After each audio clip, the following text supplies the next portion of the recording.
Today we're making this super easy, unbelievably beautiful, but so delicious, edible focaccia charcuterie board. Can you imagine your guests' face when they see this? So beautiful. Let me show you how we make it. So the first thing you need is 1 3/4 cups of warm water. You want the temperature to be between 110 and 120 degrees, so this is perfect. To this, you're going to dissolve 1 tablespoon of sugar. Don't worry, you're not going to taste the sweetness in it. This just feeds the yeast. And to this, you're going to add 1 packet or 2 1/4 teaspoons of active dry yeast. Give it a nice little stir. And allow this to sit for about 5 minutes until the yeast blooms. You'll see it'll have a nice big foamy head. All right. And while you're waiting for your yeast to bloom, in your stand mixer with the hook attachment, you're gonna add 5 cups of flour. Bread flour works best, but if you don't have that, all-purpose works just as well. You just won't get that crispiness. 1 tablespoon of salt, along with 1/2 cup of a good extra virgin olive oil. Make sure you use the good stuff because you're really going to taste this in the recipe. All right, so now we wait for the yeast. And once your yeast is ready, you'll see it has that nice big head on it. It's ready to pour into your flour mixture. So I'm going to pour this whole thing in. All right, and now you're going to mix this up so you have a nice dough ball. Make sure while it's mixing, you scrape down the sides so everything gets mixed nice and evenly.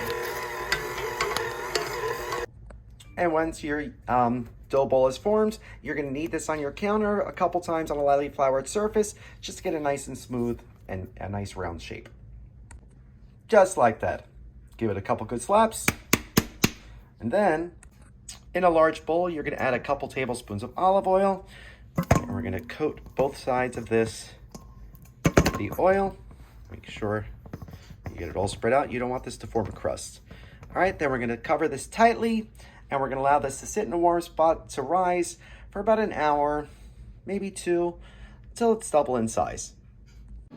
So our dough's been rising for about 2 hours or so. All right, so you see it doubled in size. So the first thing you want to do is line your half sheet tray with some foil. And then we're going to drizzle about 1/4 cup of olive oil right onto here. All right.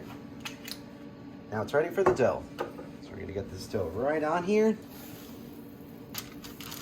Save that extra olive oil too. Now we're gonna beat this up. We're just gonna stretch this out so it covers the whole surface of the sheet tray. You don't have to be too delicate with it, but then again, you also don't want to make any holes either. All right, so we're gonna stretch this out. Cover the entire surface of the sheet tray. Okay. Make some indentations with your fingers. All right. Once you got that done, we're going to cover this up, put it in that warm spot again, and we're going to let this rise for another hour. All right. But wow, stretching this out sure made me thirsty. And we got a lot of time to kill. So you know what that means? That's right. That's right, it's cocktail time, yeah!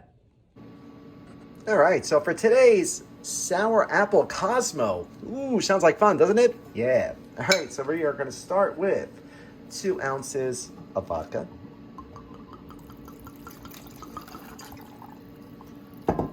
2 ounces of apple schnapps, about 1 ounce of Grand Marnier. If you don't have Grand Marnier, you could always use triple sec. And we're going to do a splash of lime juice and just a squirt of simple syrup. All right, so it's shaky time. And we pour. Let's see how this looks. Ooh, very nice. Nice and festive. And let's garnish it with some frozen cranberries, because why not? Now it looks super festive. Oh, and look who showed up. I'm sure he would approve. All right, taste test time. Salud. Ah. Oh, it's just like a Cosmo, but tastes like apple. So I guess it's not a Cosmo. Oh, but it's sour, it's sweet, it's smooth. Considering this is 99% alcohol, I'm surprised how smooth this is. But it's so good. Oh, look, see, with the pretty cranberries in it, it'd be perfect for the holidays. So if you try this drink recipe, let us know. Cheers. So while we're waiting for the focaccia to proof a second time, we're going to prepare our second half-size sheet tray.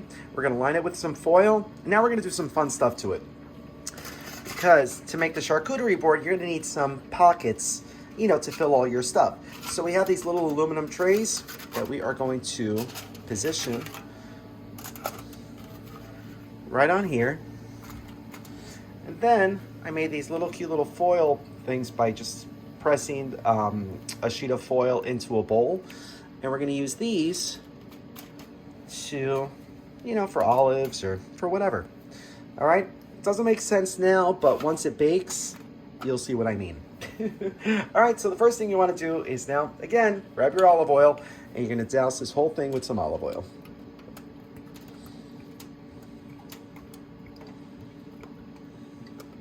About a 1/4 cup again, okay?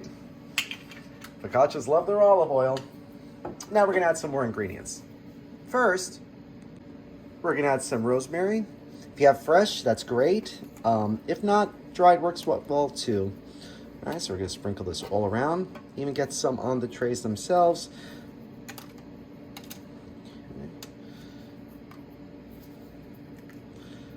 All over. Nothing like fresh rosemary on a focaccia. Yum. Next, we're gonna sprinkle some kosher salt.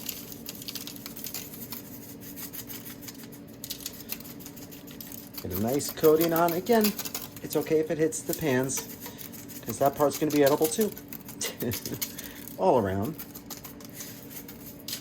All right. Now we're gonna add some fun stuff. First, some sliced cherry tomatoes that I cut in half.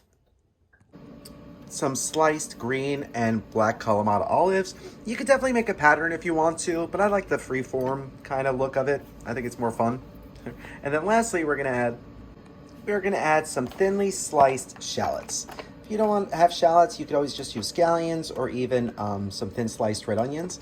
But we're just gonna drizzle this around, all on top. Again, no specific pattern, just all over the top.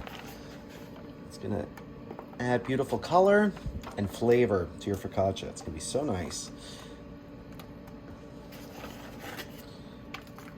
There we go. Get some on those trays.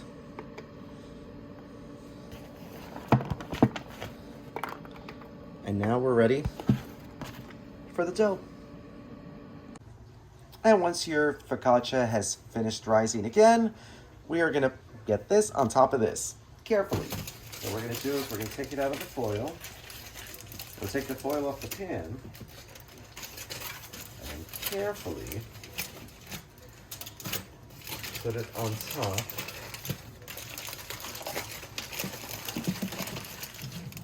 of this. Just like that. There we go. Try to get it on straight. All right. And now we are going to stretch this out on top of all those fun ingredients that we did.